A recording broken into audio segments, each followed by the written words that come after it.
Okay, hi guys, welcome back to Audio Levels channel. Welcome back to another review, and right now we're taking a look at the TRN TA1 Max. One nose balanced armature driver, one dynamic driver. If you're new here to the channel, please go ahead and subscribe. We review tons of earphones, compare them, do all sorts of other stuff so that you can get a little bit more bang for the buck. Depending on what your budget is, leave a comment down below, ask for a recommendation, let me know what your budget is, what the type of music you listen to, and I'll hit you up with a recommendation for what to do. So this video is obviously about the TRN TA1 Max, TRN being a side brand or something, I guess, of KZ. You can usually tell that by the QDC connectors and what is by high-end standards a trash cable, although they've done a lot of work on this cable, and it is now what I think is pretty good value for the price point. And that is what these earphones are all about.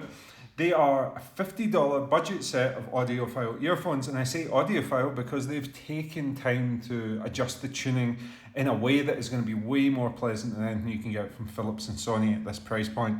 Now, the cable is a braided cable with two single strands. My only issue on it is it's a little bit memory retentive still. It's very lightweight. But it is detachable and gives you a taste of like what higher end earphones are like, and this is done on a budget, and there's still some good qualities on it, like the metal on the right angle 3.5mm headphone jack and the QDC 2-pin connectors. So is it going to be worth upgrading this earphone to an aftermarket cable? No, I would save the money. I would put it towards a higher end earphone, but this cable is going to get the job done. It's going to give you a taste of what you're looking for, and that's overall fits in with the value proposition of these earphones as a whole. You get a metal earphone case to carry them around in, very nice. You get a whole bunch of tips, different size tips. These are the silicone mediums, and I think they're plenty adequate. Again, you could upgrade to something like a E3000 or a Sendafit or something like that. Is it worth it? Absolutely not. These are $50. Save the money on the accessories to buy something else as you step up the value chain.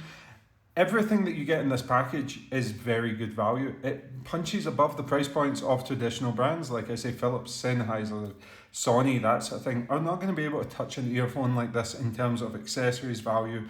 And even in build quality, you know, Sony $50 are still hitting out with plastic trashy earphones. This is an all metal earphone, metal open back, QDC detachable connectors, metal nozzles, metal grill plate to stop dirt and stuff going on the inside of it. It's small, it is easy to wear, it is a medium depth insertion, no problem getting it in the ear. I like a lot of this, and then we have to talk about the sound.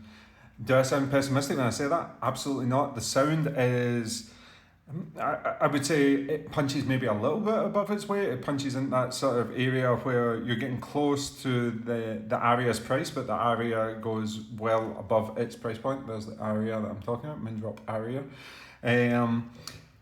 Similar sort of tuning idea, very natural presentation, nothing overemphasized. The bass isn't overdone, the treble's not overdone. It's very inoffensive, it's very natural sounding, it's very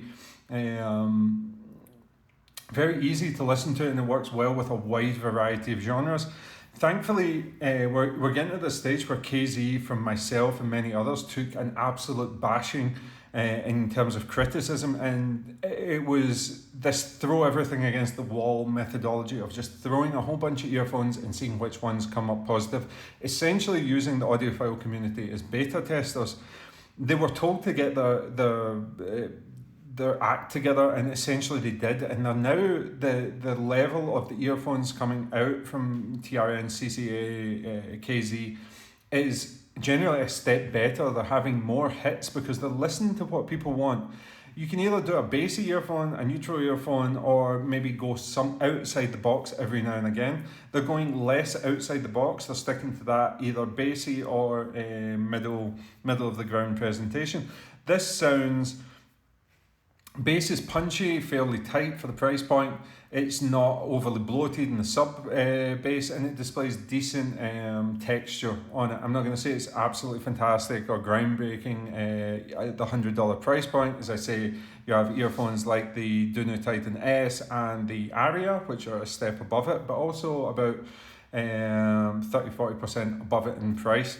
This displays the mid-range is very, very well done. It is very smooth, very natural, carrying good weight in male and female vocals, but with a nice little crispness on the upper mid-range that lends itself well mainly to female vocals and EDM music, I would say.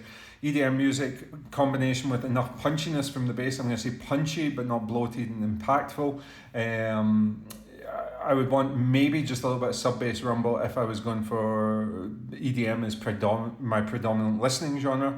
But if you're somebody that listens to a wide variety of music, some rock, some pop, some hip-hop, some EDM, maybe dipping your toe in a little bit of jazz, like being cultural, going for a little bit of classical, this is an earphone that can do it all and do it all really well for the price. Going into the treble again, it doesn't offend is the best thing I can say about it. It has decent detail retrieval, but it's mainly that it is not offensive. It doesn't stray into sibilance or offensive sounding. It's not going to upset anybody with the way it sounds. It's even on jazz tracks with lots of hi-hat strikes and things like that.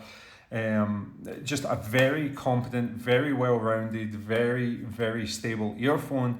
That I think would be a great gateway if you're going to recommend somebody an earphone and they say like, hey, I want maybe test out some a higher level of sound quality, a higher level of build quality than I'm used to in that budget category, and you're wanting to maybe explore the hobby. This is going to be a good introduction. This is certainly something I'm going to recommend to people going in around about that $50 price point. I think there's that jump up from when you come to sort of $30-$40 and you're in that tin hi-fi range. $50 is a sweet spot, and then you go up to sort of $70-$80. That's another sweet spot. Then into $120-$130 is the sort of different barriers to entry for the next levels. This one punches in between that $50 to $70 price point. Then you get into the Arias, Duna Titans. That'd be the next level going up. But I could listen to this. I have a large collection of earphones, and I was quite happy just sitting back, flicking through my songs. I gave them about 4 hours of testing, and absolutely nothing offensive when I consider the price and the overall product that they're producing. So excellent job, TRN. Please continue putting out stuff with some thought into it.